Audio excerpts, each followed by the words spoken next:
Alô, comunidade! Eu sou o Rodrigo Viana e começa agora o ICL Urgente, depois de 2 dias em que toda a nossa equipe aqui no ICL ficou voltada para a cobertura dos depoimentos dos réus lá no STF, no caso de golpe de Estado.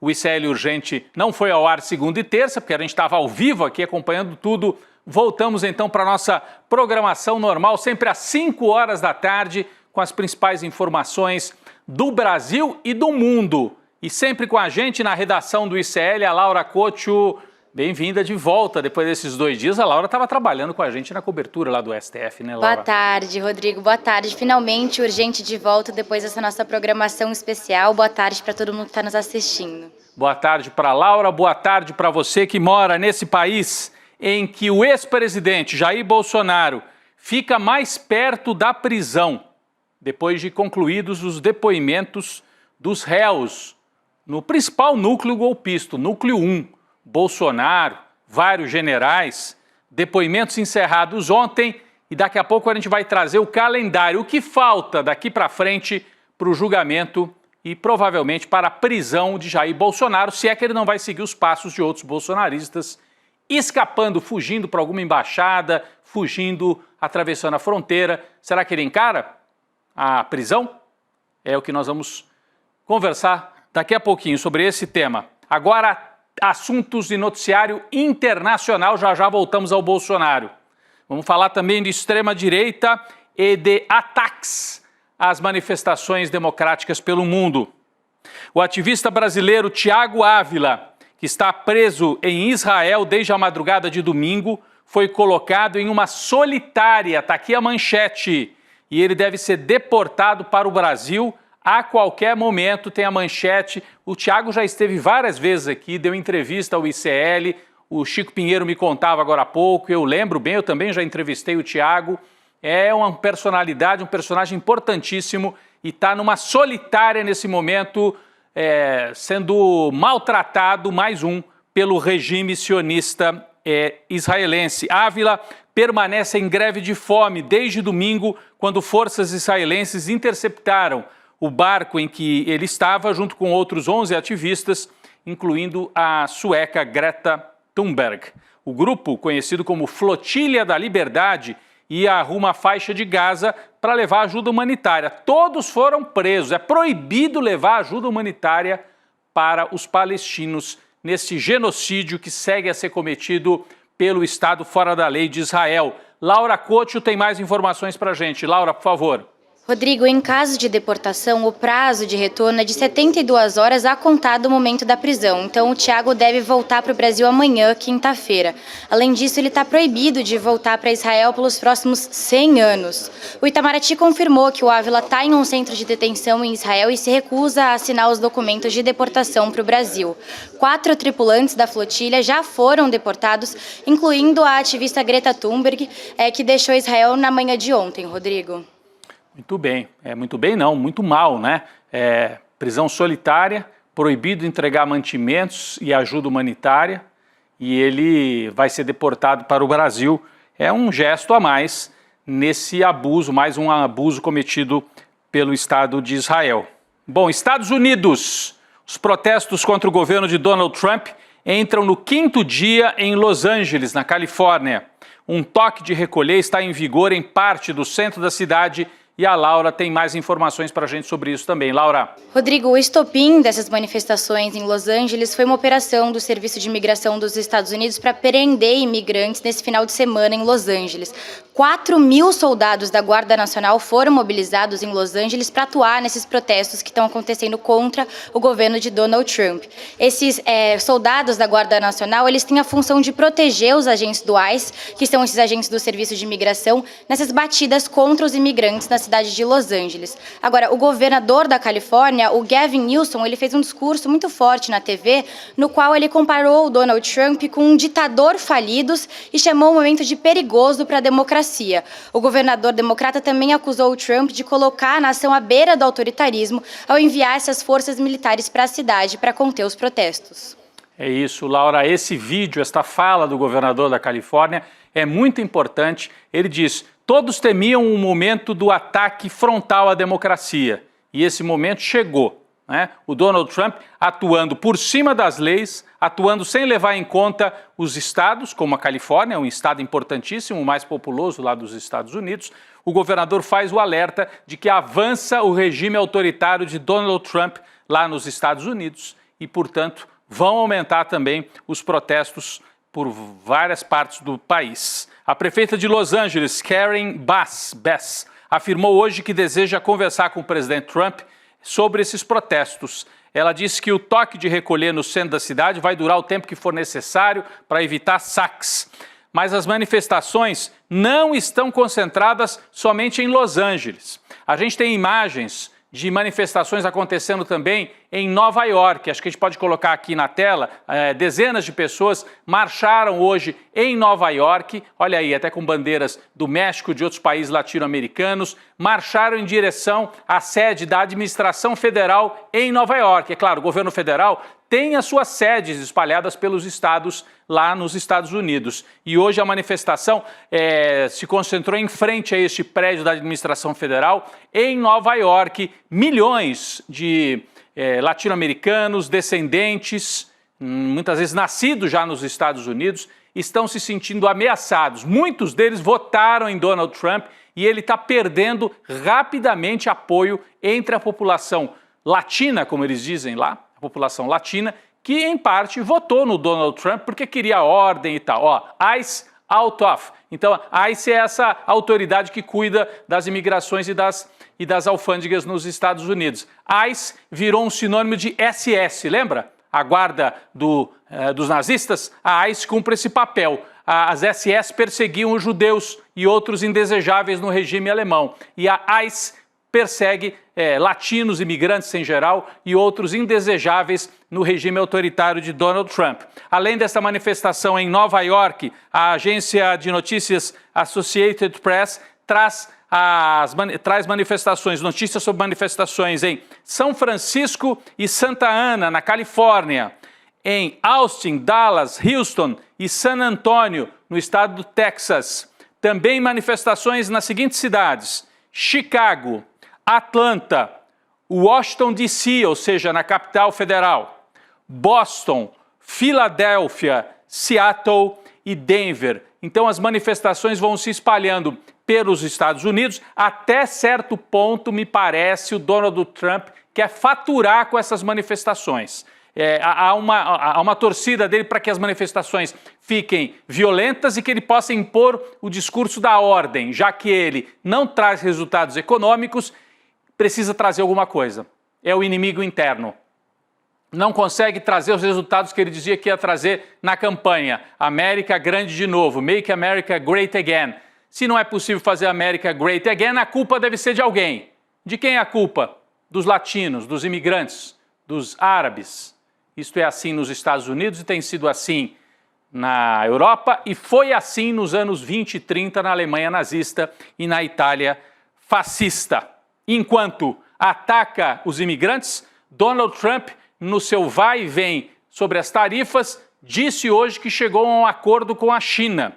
Ele anunciou um acordo com Xi Jinping sobre o tarifaço, mas como tudo que diz Donald Trump, a gente deve desconfiar. Ele já disse que ia romper com a China, depois que tinha feito acordo, depois desfez o acordo, agora está anunciando de novo que chegou a um acordo. Ele disse que esse acordo comercial está fechado e que dependeria só de uma aprovação final do presidente chinês, Xi Jinping. A China não se manifestou, por isso que eu falo, vamos aguardar. Parece, né, tá fazendo cortina de fumaça porque a situação, ele está perdendo aprovação, perdendo popularidade, então vai e vem, ataca imigrante, depois diz, não, fiz acordo com o Xi Jinping, depois vou acabar com a guerra na Ucrânia, não consegui acabar com a guerra na Ucrânia. Ele domina o noticiário, não traz resultado e tenta com isso ir pedalando e levando enquanto for possível. Laura Couto tem mais informações sobre essa questão das tarifas, né, Laura? Hoje o Donald Trump deu uma declaração na sua rede social Truth Social sobre esse suposto fim da longa novela das tarifas. Olha só o que ele disse.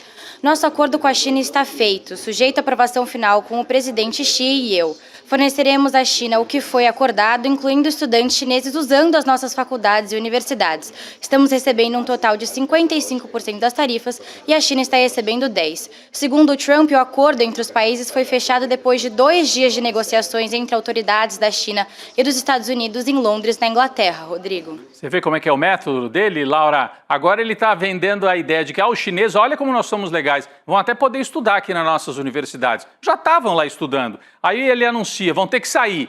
E agora ele anuncia, não, podem ficar, como se fosse uma grande conquista. Aqui a gente tem imagens dos dois líderes. O Donald Trump histriônico, um símbolo de um império decadente, e o Xi Jinping um pouco mais discreto, símbolo de um país que tenta conquistar a hegemonia mundial. Enquanto isso, tivemos novidade também no caso da briga entre Donald Trump e Elon Musk.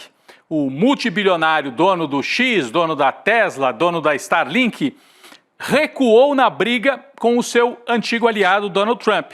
Numa publicação na rede social X, que é dele, o bilionário se mostrou arrependido e disse que as falas proferidas contra Trump chegaram longe demais. Está aqui, ó, a manifestação do Elon Musk dizendo que lamenta, que ele foi longe demais, elas foram longe demais, né? Assim que ele encerra a mensagem. A Casa Branca disse que Trump agradeceu ao pedido de desculpas. Segundo a CNN Internacional, Elon Musk chegou a ligar para Trump na segunda-feira à noite, antes de dizer hoje que estava arrependido. Então houve uma costura por telefone. Os aliados protagonizaram uma briga pública na semana passada, com direito à troca de farpas e acusações seríssimas. Por exemplo, o Elon Musk disse que o Donald Trump participou do esquema de tráfico sexual, de exploração sexual, inclusive de menores, conduzido pelo bilionário Epstein, né? Tudo começou quando o Elon Musk criticou a política econômica de Trump ao sair do governo. Aí foram subindo o tom até chegar nessa história do Epstein, que é gravíssima, e o Trump dizendo que ia vender o carro que ele tinha da Tesla e que ia romper completamente com o Musk. Pode ter sido mais uma cortina de fumaça? Será que foi tudo combinado para eles ocuparem o noticiário e agora chegarem a um pedido mútuo de desculpas? Nada está descartado nesta gente aí, em relação a esta gente da extrema-direita. A gente sabe como é que eles agem lá, como é que eles já agiram lá e como é que eles agem aqui no Brasil, e em parte é por causa disso que estão no banco dos réus. Então saímos dos Estados Unidos e vamos voltar ao tema central do Brasil dos últimos dias. Com o fim do interrogatório dos réus do Núcleo 1, o ministro Alexandre de Moraes ontem já abriu o prazo de 5 dias para a defesa requisitar novos documentos e produção de provas, diligências, se assim achar necessário. Então, começou já a correr esse prazo de 5 dias. Ao encerrar ontem os depoimentos, Alexandre de Moraes já falou ali mesmo. As defesas, por favor, já estejam citadas oficialmente, começa a correr o prazo de 5 dias para que os senhores peçam novas diligências, novos documentos. É um prazo curto, mas é como está previsto no Código de Processo Penal. Depois desse prazo de 5 dias, Moraes tem que abrir um prazo de 15 dias para que a Procuradoria-Geral da República apresente suas alegações finais, em que provavelmente a PGR, o GONE, vai sustentar a necessidade de condenação de Bolsonaro e dos outros réus. Mas ele pode modular isso, pedir condenação maior para alguns, condenação menor para outros. Pode até ser que entre esses 8 aí do Núcleo 1, ele peça absolvição de um deles, né? Então, 5 dias para novas provas, 15 dias para o GONE fazer as alegações finais na acusação, e depois disso será aberto o prazo de mais 15 dias para que o delator, o Mauro Cid, apresente os seus argumentos finais e também para que os advogados dos outros réus apresentem suas alegações finais. O prazo está correndo, nós estamos entrando na reta final, não é isso, Laura Cocho?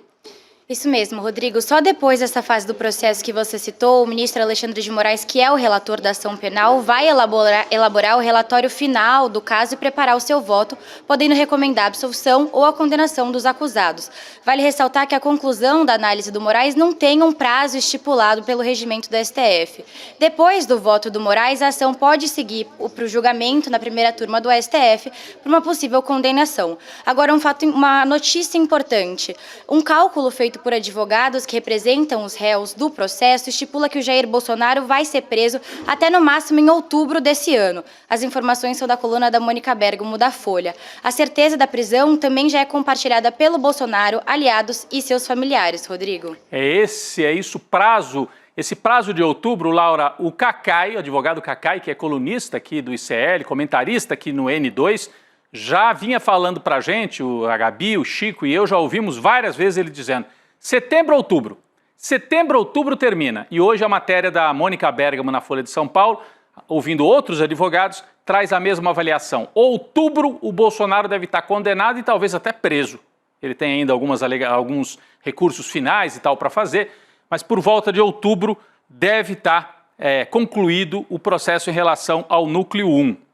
No depoimento de ontem, Bolsonaro admitiu a reunião em que se discutiu a minuta golpista. Para mim, foi o momento mais importante do julgamento. Ele admitiu. Além disso, confessou que discutiu a decretação do estado de sítio por problemas na justiça eleitoral após a derrota nas eleições. E ainda, que a reunião de julho de 2022 foi gravada sem o seu conhecimento e que isso não deveria ter ocorrido, ou seja, ele queria que toda aquela reunião em que eles tramavam um golpe tivesse ocorrido de forma clandestina, apesar de ter sido dentro do palácio, não era para ter vazado, disse ele. A gente traz aqui destaques importantes, eu separei 3 trechos. O primeiro em que o Bolsonaro admite que mostrou a minuta golpista para os comandantes militares. Vamos ver esse trecho. O réu colaborador, Mauro Cid, diz que ele estava presente na reunião com o senhor, com o assessor Felipe Martins e, como o senhor lembrou também, numa das reuniões um padre estava presente. E nessa reunião foi-lhe apresentado uma minuta, um documento com vários considerandos e algumas previsões, e o senhor teria, aqui entre aspas, nos termos utilizados pelo réu colaborador, o senhor teria enxugado essa minuta, esse documento, tendo feito algumas alterações. O senhor se recorda disso? Eu queria ter acesso a essa minuta. A minuta está nos autos. Mas não tem um cabeçalho e nem um fecho. Deve ter os considerandos ali apenas. Tá? Isso foi colocado numa tela de televisão e mostrado de forma rápida ali. Mas a discussão sobre esse assunto já começou sem força, de modo que nada foi à frente. A ideia que alguns levantavam seria um estado de sítio, por exemplo. Até ouvi o ministro Fux questionando o coronel Cid aqui, se foi assinado ou não. Ou seja, ele nega ter editado a minuta, mas ele admite que foi mostrada a minuta, o que ele chama de considerandos, é a parte inicial do documento. Então foi mostrado. E ele fala, isso não foi levado adiante. Se tivesse sido, a gente não estaria aqui, não teria julgamento, porque daí o golpe teria se consolidado. Então, ao admitir que houve a reunião, e ele diz, discutiu sim lá estado de sítio, como se fosse a coisa mais normal do mundo. Acontece, gente, estado de sítio, o Bolsonaro fala, tá na Constituição, tá, mas não para uma derrota eleitoral. Você perde a eleição e decreta um estado de sítio, porque perdeu a eleição, aí é golpe. Por isso que está caracterizada a tentativa de um golpe de Estado. Então, esse trecho consolida a informação de que houve sim uma trama golpista, houve um documento e houve até uma reunião em que se mostrou esse documento para os comandantes militares dentro do palácio. Agora, o Bolsonaro, que era tão valentão, a família toda, dizia que ia fechar o Supremo, foi para a Avenida Paulista e disse, não cumpro mais ordem do senhor Alexandre de Moraes, lá quando era presidente. Ontem virou um gatinho, miou baixo, na frente do Alexandre de Moraes. Pediu desculpas quando o Alexandre de Moraes falou, o senhor tem indícios das acusações que o senhor fez aos ministros do Supremo? Vamos ver esse trecho? Que eu acho que isso mostra o tamanho minúsculo de Bolsonaro, politicamente falando. Vamos assistir. Eu leio um outro trecho aqui, com 1h, 13 minutos e 59 segundos da reunião, onde o senhor disse, entre aspas, pessoal, perder uma eleição não tem problema nenhum. Nós não podemos perder a democracia numa eleição fraudada. Olha o Fachin, o cara não tem limite. E não vou falar que o Fachin está levando 30 milhões de dólares. Não vou falar isso aí. O que o Barroso está levando, 30 milhões de dólares. Não vou falar isso aí. Que o Alexandre de Moraes está levando 50 milhões de dólares. Não vou falar isso aí. Não vou levar para esse lado. Não tenho prova, pô. Mas algo esquisito está acontecendo. Esse cidadão que está aqui é um marxista, advogado do MST. O Alexandre de Moraes, vocês sabem qual é a vida pregressa dele. O Barroso, vocês também sabem. Quais eram os indícios que o senhor tinha que nós estaríamos levando 50 milhões, 30 milhões de dólares? Não tem indício nenhum, senhor ministro. Tanto é que era uma reunião para não ser gravada, um desabafo, uma retórica que eu usei. Se fosse outros 3 ocupando, teria falado a mesma coisa. Então, me desculpem, não tinha essa intenção de acusar de qualquer desvio de conduta dos senhores 3. Desculpa, não tinha intenção de acusar. Não tinha, mas acusou e disseminou isso pelo Brasil, e isso fez parte da construção de uma ideia de derrubar até hoje, né? Os bolsonaristas se articulam para tentar fazer o impeachment do Alexandre de Moraes. Se tivessem votos no Senado, fariam. E aí, a hora que se pergunta, com base no quê? Não sei, não tenho indício. Acusei sem prova. É mais ou menos isso que disse o Bolsonaro. E depois pediu desculpas. E depois tentou fazer brincadeirinha com o Xandão. Vamos ver esse trecho também da piada que ele tentou fazer. Vamos lá. Se o senhor me permitir, logicamente, eu posso mandar umas imagens para o senhor aqui, como é que o povo nos trata a gente na rua, tá? Eu declino. Declino, sim, senhor.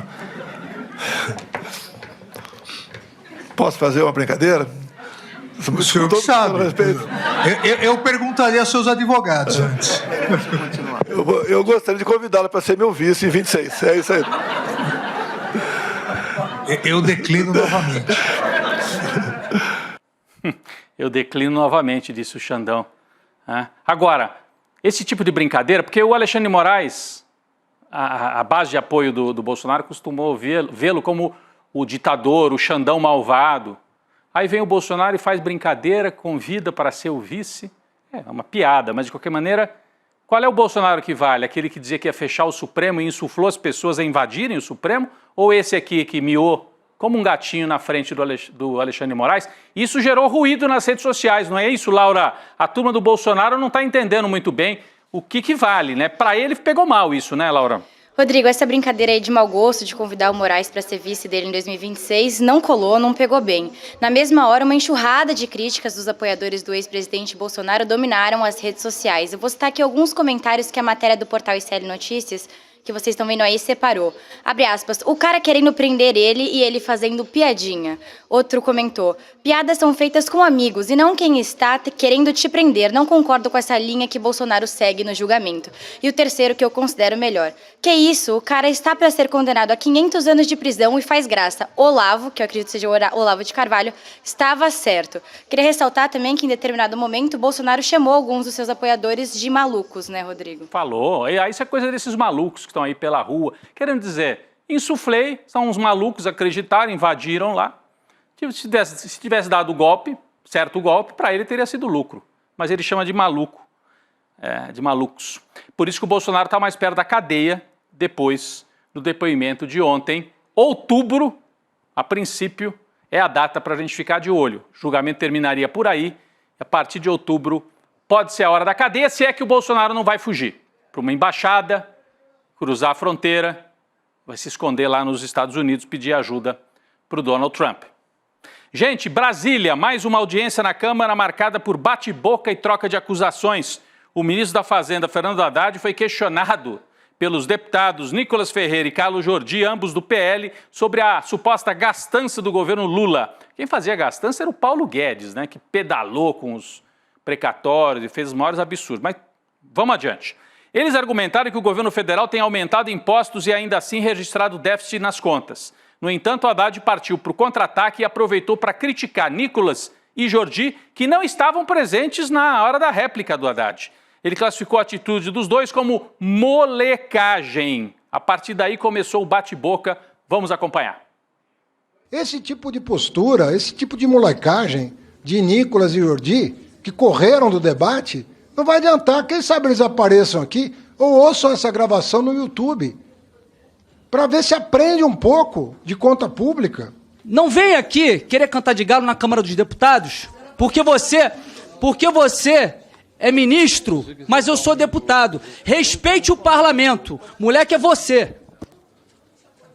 Bem, eu pediria aos deputados que tivessem calma com as palavras e etc. O ministro falou que houve uma molecagem de sair, então não chamou ninguém de moleque. Então pediria Eu aos quero deputados... pedir que retire das notas taquigráficas as ofensas Vou e pedir acusações que pessoais retire que ele das fez. notas taquigráficas as suas palavras de moleque que referiu ao ministro. Não, ou o senhor Não, retira não, dos retira dois, ou dele não também, retira de senhor. Não, peço que ninguém. retire Ou o senhor retira e dos peço a dois. vocês que a gente Presidente, tenha condições presidente. de continuar. Gostei, esse é o Rogério Corrêa, né, o deputado. Quer que retire das notas taquigráficas a fala do Haddad? Eu vou pedir para retirar as suas falas de moleque.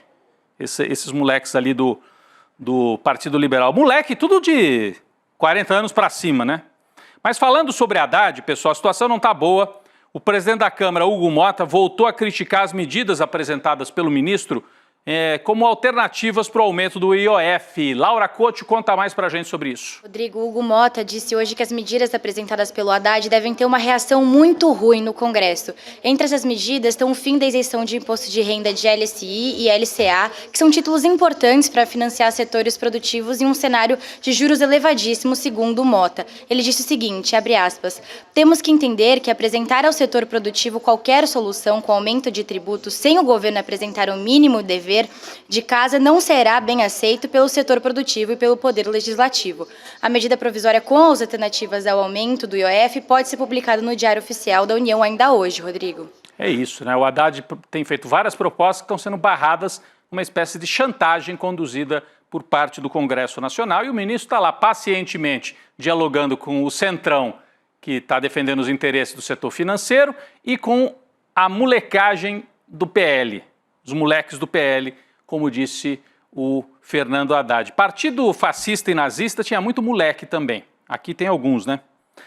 O deputado federal bolsonarista Nicolas Ferreira, do PL, teve um recurso negado pelo Superior Tribunal de Justiça, o STJ. E com isso, foi condenado em caráter definitivo a indenizar a colega de parlamento, deputada Duda Salabert, por danos morais. Está aqui na tela, ó. Nicolas Ferreira perde o recurso e terá que indenizar a Duda por transfobia. A condenação se refere a declarações transfóbicas feitas por Nicolas quando ainda era vereador. Ele é reincidente, desde vereador já era ofensivo, já atuava de maneira criminosa, segundo a Justiça entendeu agora. Laura Couto traz mais detalhes. Agora, o Nicolas deve pagar para a Duda Salabert o valor de R$30 mil, que, segundo a decisão, deve servir para interromper a perpetuação da transfobia na nossa sociedade, mostrando que a discriminação contra pessoas trans é crime e não é aceitável. O caso aconteceu durante as eleições de 2020, como você citou, Rodrigo, quando o Nicolas e a Duda concorriam à Câmara Municipal de Belo Horizonte. O Nicolas ele se recusou a usar o pronome feminino para se referir a Duda Salabert a uma entrevista ao jornal Estado de Minas. O Nicolas disse o seguinte, Rodrigo, abre aspas, eu ainda irei chamá-la de ele. Ele é homem. É isso que está na certidão dele, independentemente do que ele acha que é. Então vai pagar. Paga aí, ô Nicolas. Paga por mais essa molecagem que você fez. Os ministros Flávio Dino e Cristiano Zanin do STF votaram hoje a favor da responsabilização das redes sociais pelo conteúdo publicado por seus usuários. Importantíssimo julgamento. O placar está 5-1 pela responsabilização das redes. Dino e Zanin acompanharam o entendimento de Barroso, Luiz Fux e Dias Toffoli. O único a votar diferente, pelo menos por enquanto, foi André Mendonça. No seu voto, Flávio Dino usou como exemplo fake news contra as urnas, disseminadas pela extrema-direita em 2022, inclusive por Jair Bolsonaro, que está às portas de parar na cadeia por golpe de Estado. A primeira turma do STF também formou a maioria para rejeitar o recurso da Débora Rodrigues dos Santos, conhecida como Débora do Batom. Ela está condenada a 14 anos de prisão, estava recorrendo, mas agora o placar já chegou a 3-0, formando maioria na turma composta por 5 ministros para manter a Débora condenada pelas ações golpistas lá no 8 de janeiro. Eu queria agradecer demais a Laura Couto por mais um dia aqui, Laura, no nosso ICL Urgente. Uma boa tarde para você. Boa tarde, Rodrigo. Que bom que a gente está de volta. Até amanhã. Tchau, tchau. Até amanhã. Daqui a pouco, a Gabi Varela, o Chico Sá chegando aqui para o N2. Antes disso, a gente está falando muito de extrema-direita, de Nicolas, de molecagem, de Bolsonaro condenado, né? Próximo de estar condenado. Olha, aqui no ICL você pode entender melhor como é que funciona o extremismo, como é que ele está se articulando. A extrema-direita tem um plano em curso. Quem vai te contar qual é esse plano é o nosso professor, eu digo nosso porque ele é da nossa equipe aqui. Ele é um patrimônio também do ICL e da cultura brasileira. João César de Castro Rocha. Você que acompanha o ICL Notícias conhece já as posições do professor Castro Rocha. No dia 15 de junho, próximo domingo, às 8 horas da noite, o ICL te convida para acompanhar esta aula, A Semente do Caos, uma aula magna para dissecar como é que opera a extrema-direita. Como é que você faz para acompanhar? Digita, por favor, iclurgente.com.br, iclurgente.com.br, e aí abre um campo, você põe lá o seu e-mail e a gente te avisa no domingo. Ah, tá na hora da aula do Castro Rocha, e você participa com a mediação do Edu Moreira, a aula do Castro Rocha neste domingo. Também pode fazer pelo QR Code que está aí na tela. A Semente do Caos para entender melhor a extrema-direita nesse domingo, 8 horas da noite. É isso, pessoal. O ICL Urgente volta amanhã. Agora você fica com o N2. Daqui a pouco eu também estou por lá. Valeu! Se liga nisso que eu vou dizer. Independente se você é de direita, de esquerda, quer ficar rico ou quer viver num mundo mais igualitário, a semente do caos está plantada. Existe um plano em curso e é um plano que pelo menos eles pensavam ser secreto, para trazer o caos completo, para fazer com que a liberdade das pessoas seja extinta, para não deixar pedra sobre pedra nessa estrutura democrática que ainda existe. João César Castro Rocha, o professor que desvendou o plano da extrema-direita no Brasil, vai dar uma aula histórica e urgente no dia 15 de junho. O nome da aula, A Semente do Caos. A aula vai acontecer às 8 horas da noite e é gratuita aqui no ICL. Você precisa participar para saber desse plano em curso e poder, junto com a gente, fazer alguma coisa para enfrentá-lo, antes que seja tarde demais. Bom dia, pessoal! Alô, alô, salve, salve! Eu sou a Gabriela Varelli e esse é o Videocast em Detalhes. Essa é a gravidade da situação. Ele me viu, olhou no meu olho, já mandei lá atrás. O Instituto Conhecimento Liberta quer chegar ainda mais longe e para isso conta com você. Que eu já falei várias vezes, né? As urnas, elas funcionam. A denúncia foi recebida por unanimidade. Mas vamos lá! Alô, comunidade! Olá, boa tarde! Bem-vinda, Érica, ao ICL. Este é o Precisamos Conversar. Transmita os conteúdos do ICL. Fortaleça sua grade de programação com conteúdo de qualidade independente e transformador. Acesse o link icl.com.br/parceria e venha ser parte dessa rede de transformação.